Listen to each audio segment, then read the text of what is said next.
Essentially, uh, it's an idea that I really love and connect with, which is you might have come across it, which is the winter arc.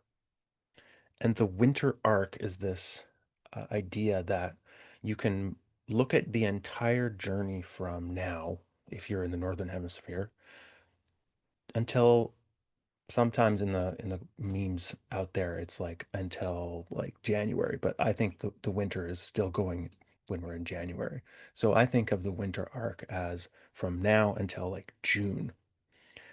And the idea is during this time, you have this arc where if you break down the winter, which is usually a time people are not excited about or have some fear about, or maybe have some seasonal depression around or some overwhelm, if you can use it and turn it on its head and actually have it be a focusing function, a forcing function for you to choose what is the most important thing that I do now and that I treat as a kind of devotion over the coming many months, such that by the time I arrive in June, I will actually be giving birth to something very major and important in my life and or business. So I want to just talk about how I use this concept and how you might as well use this for what you're doing in your life or business. I look at the winter as an alchemical container, similar to what I was saying to Desi about how business transforms you, it works on you. Well, you can do that every winter. You can look at your winter as this time where you're going to go from being whomever you are right now, which may be a person who is on the way to being able to execute and create what it is you really want, to being the person who has become able to do that. You're going to use this time as a cauldron where you yourself are going to get cooked. Because if you think about, okay, I want more clients or I want to make 20K a month or whatever it is that you want to do. The only reason you're not doing that now is because you haven't become the person who would be doing that. It's about you. That's why like entrepreneurship and business is so damn exciting because it's working on you. You are being alchemized. All of the stuff that you bring into business, which is the lead of your experience, your talents, your skills, abilities, it's like this jumble. In alchemy, they call it the prima materia, just like stuff. You are going to put that in your cauldron and cook it down over the coming weeks and months into something that by the time you get to next summer is the gold, which ideally, if you're looking at it in a business context, would be an offer or a product or a signature workshop. Although I think a signature workshop doesn't need to take that long to develop, but like a signature offer or a major project or a major piece of intellectual property, like a book or a course or something. You basically are going to use that as the container through which you will be transformed.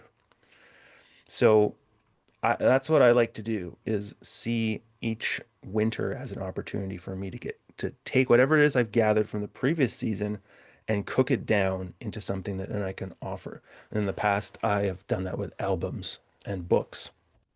So I'm an artist, I'm a musician, in addition to being an entrepreneur. So every winter, there's this opportunity to create something very significant that takes a long time and effort and devotion and concentration to cook, and then it's ready as this like refined major piece.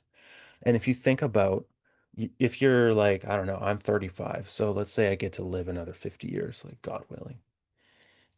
That's 50 more winter arcs, 50 more alchemical containers, 50 more transmutations of lead to gold, 50 more major pieces of gold that I can give to the world. That's pretty cool. And that also makes me refine what it is I'm doing. Because if I can only cook one thing, then what's the most important one thing to cook? What one thing, you probably have heard this phrase before from The One Thing, the book, but what one thing by doing it will make everything else either easier or not unnecessary. What one thing that I could do in my business would have the strongest leverage?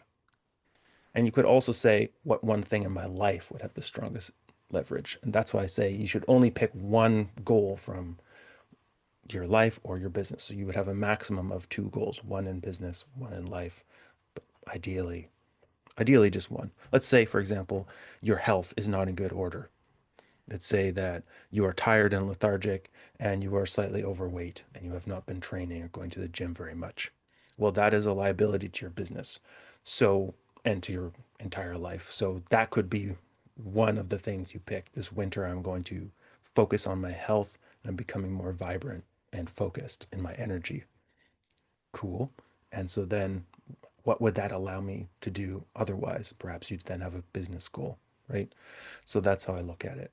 Basically, the fewer things you pick, the better, because now your energy is focused. You can focus on cooking that thing down. I look at also in terms of timing, it's like now until maybe January, depending on how much focus you lose during Christmas time. I don't tend to have a big Christmas time, so I look at now, October through January-ish as like the time where I'm most focused on just being in the mess of it. So for myself, I am focusing this winter, my winter arc is about up leveling my content and specifically making a podcast, making a weekly recurring podcast at the highest level that I can possibly make it. And so between October and January, I'm cooking in that. I'm making a podcast every week, but I'm getting feedback. I'm seeing what's working, what's not. I'm just in the mix. And then in February, typically my energy really declines. And so I like to take a break at that time, like to pull back. So, I might just take a little retreat or go on a small mini vacation or just generally allow the energy to dip. And then when I come to March or April, that's where I'm going to try and pull it back in again and refine what it is that I've come up with and see what the next iteration of it might be. And then try to launch something by like late spring, early summer. So in this case, what I might launch is some kind of offer or container that extends upon the themes that I've covered in the podcast the entire winter and that builds upon it and allows for the next iteration of connection to my audience. So it might be a community, it might be a free community, it might be just some additional way to extend the themes that I've been working on through the podcast all winter. So there needs to be some kind of blossoming or blooming by the time I get to that season. So it's a very seasonal approach. And it's also feeling into when is the energy the highest for me and when is it a natural dip, right? And when is it that I'm going to be able to follow the natural flow of energy for the best result. So then after I launch the thing or after I pull it out into the world, say like the end of the spring, early summer, for me personally, August is never a time when I'm able to do much. I want to pull back again into my right brain and into reviewing and going fallow. So there's two major pushes throughout the year and two major dips and pulling backs. And like that, it's like the two tides per day, two high tides, two low tides, in and out we go. So that's the basic framework of the winter arc. And the inevitable question is, how would I choose what to work on? It should feel inevitable. It should feel like it serves both you and others. It should be fun and meaningful. And it should be something that is meaningful enough that you are willing to pay the price and be steady with it as you go through these inevitable dips and uncertainties throughout the year.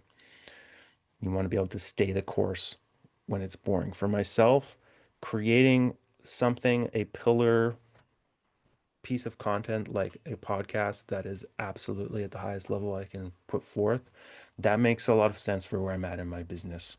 And it feels like something that is bubbling up and has been bubbling up in me for a long time and wants to happen. So it's more like I'm surrendering to it. I'm saying yes to it rather than something that I'm trying to force or make happen. When you can connect into yourself, that's when you know that you've chosen the right goal, when it feels like it wants to happen. You just need to allow it to happen. So obviously, then it's the how. How would I do this? And I think of five systems. You need energy, you need focus, you need the identity of someone who can make this happen, you need the right relationships, and you need a system for self-containment. That is, to help yourself emotionally stay regulated while you go through the ups and downs of this.